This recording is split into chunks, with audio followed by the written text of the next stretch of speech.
Solomon, àwọn tí wàá tàn pé ní pastor, wọ́n máa ṣe kí ló máa ń tàn náà ní Pastor Light. Happy birthday to you, long life and prosperity. Enjoy the pastor. Birthday to you, my darling brother Solomon Ogunlade. Pastor Light, tia. God bless your new age. Many more years ahead. Enjoy your day. Pastor, I love you. Happy birthday, my friend. Solomon Ogunlade. Pastor Light. Tó light sí gbogbo fíìmù tá a máa ń ṣe. Long life and prosperity. Ìgbà ọdún kan ni. Ọdún ilé Ọlọ́run ní fi ṣàṣemọ́. Àlékún owó, àlékún mi. More years to come. Àmín. Mo ti bẹ́ẹ̀ di. Bẹ́ẹ̀ni, ọtí bẹ́ẹ̀ di sí. Pastor Solomon Ogunlade, wàá dàgbà, wàá dògbò, wàá pẹ́ láyé, òní dàgbà àyà, iṣẹ́ òní bí iṣẹ́ wọn ní iṣẹ́ ìbú ẹ̀. Wọ́n lè ní fún náà bí iṣẹ́ yìí. Lágbọ́rọ̀ Ọlọ́run, owó ẹ̀ tó ń kàn òkè kò ní kàn sálẹ̀ lágbọ́rọ̀ Ọlọ́run. Gbogbo àwọn èèyàn kí ẹ pé ẹ kú ọjọ́ bí èlé. Ṣọwádé lẹ́yìn ọjọ́ bí èlé tó fẹ́ ṣe lágbọ́rọ̀ Ọlọ́run ìlú òyìnbó ohun ńláńlá ló máa bẹ̀rẹ̀ sí ní máa ṣẹlẹ̀ sínú ayé láti ṣẹlẹ̀ 2021 your year is our year. Happy birthday. Solo agbọ́dọ̀ mú nǹkan tó nǹkan mú nǹkan. Happy birthday. Pastor ni mi kọ́ ló sọ bẹ́ẹ̀ o. Happy birthday to you. Òkú ọjọ́ wà ṣoríire. Ọjọ́ bí tó ń ṣe lẹ́nu kò ní fi dábẹ́rẹ́ fáyé o. Ò ní máa ìsàn, ò ní márùn, ò ní mọ̀ṣì, òṣì onímọ̀. Pastor Solomon Ogunlade, babaláwo tó gbójú, òkú ọjọ́ bí. Right on.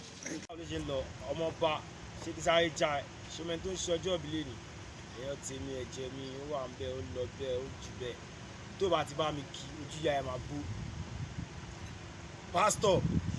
Pastor Light kò pọ̀ kẹ̀ ó pọ̀ pa. Happy birthday to you, long life and prosperity bro. Ìgbà ọdún kan ni wàá dàgbà wàá dògbò. Pastor ó preach ó ẹ̀jẹ̀ ẹ̀jẹ̀. To you, Pastor Solomon Ogunlade, aka Pastor Light. Ní àṣọpọ̀lọpọ̀ ọdún láyé inú ọlá ẹ̀mí gígùn. Lágbára Ọlọ́run ìwòye ọdún tó ń bọ̀ mọ́tò tuntun ilé tuntun gbogbo ẹ̀ lọ́dọ̀ máa jẹ fún ẹ̀. Have fun. Solomon Ogunlade, ijó ọpẹ́ rẹ̀ dà, ijó ọpẹ́ rẹ̀ rèé.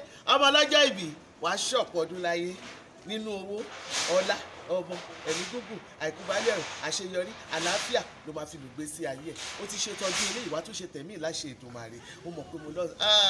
Pásítọ̀ ti wá, Lightman ti wá, gbọ́gbọ́ ti kọ́ sí tọdún yìí, gbọ́gbọ́ tún kọ́ sí tẹ̀mí láṣẹ Èdùmàrè. Mo kí ẹ lọ́dún yìí, màá tún kí ẹ lẹ́ẹ̀mí. Èmi ò tí ẹ mọ̀ pé mo oṣù kan náà ni wa, èmi náà palẹ̀ wọn tèmi, àjọ palẹ̀ mọ́ ẹ̀pọ̀ ni. Love you. Birthday to you, happy birthday to you, happy birthday to you.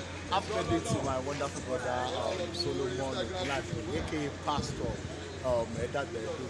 The rest of very long life be the best of you. Lágbára Ọlọ́run, àlékún owó ọlá ìgbà àti ọ̀pọ̀lọpọ̀ dúkìá rẹpẹtẹ. God bless you, my brother. You have a blast. Kó bẹ́ẹ̀ tán, àtọ́ lè bá sójà sọ, wọ́n wà ló bọ́ lọ́wọ́ sọ. Ó ti yẹ ẹni tí ó wà happy tó wá ní kó behave ẹni tí ó ní joy kò lè behave. Ó ti yẹ mo sọ fún ẹgbẹ́ 1st of February Pastor ló ní Pastor Light Solomon Ogunlade ọmọ Ògún bíyì Ògún ní gbogbo ẹ̀. Solomon Ogunlade, today is your birthday my brother. Happy birthday to you, long life and prosperity. Ìgbà ọdún ọjọ́ kan ẹ máa ń fọ pastor ẹ wọ àwọn ọ̀tá yín lẹ̀ lọ́wọ́ òkè lẹ́wọ̀. Ó ti yé yín tímọ́tímọ́ ní kẹrẹ̀bẹ̀ máa ń méjì ẹ tú kẹrẹ̀bẹ̀ mọ́ wọn lórí gbogbo ìpè tó bá ṣe fún wọn tiwọn àdúrà ní tiẹ̀ tiwọn ló máa bàjẹ́ Ọlọ́run kò ní bàjẹ́. Pastor, happy birthday to you. Happy birthday to you, Solomon Ogunlade, aka Pastor Light. Pastor Light ti kàn gbogbo industry kan. Pastor Light ẹ̀ ṣọ̀pọ̀ ọdún láyé ẹni tí lè ṣe àṣemọ ẹ̀ lówó lọ́wọ́. Every good things of life I wish you, Pastor. You know I love you, Pastor. Every February 1st is your day to celebrate. Do anyhow. Slap Buhari, not to the apple, Pastor. Now you that's the day. Feel it, Pastor Light, number one. Birthday, Pastor. God bless your new age. Every February 1st is your day. Enjoy your day, bro. Love you. Mwah. Solomon Ogunlade. Tí gbogbo ayé mọ̀ ní Pastor Light ó pọ̀ gan. Lágbára Ọlọ́run ẹ̀mí á ṣe ọ̀pọ̀lọpọ̀ ọdún láyé. Wùnmí Tóyọlá ló ń kí yóò lè máa ṣe ọ̀pọ̀lọpọ̀ ọdún nínú ara pípé àti àlàáfíà. pásítọ̀ fílẹ̀ fún ọmọ tó mọṣẹ́ gangan ni lórí pé ká tanná síbẹ̀ ẹ tanná sí gbogbo everywhere ó tàn pa happy birthday to you God bless you and happy birthday. Happy birthday to you. Happy birthday to you.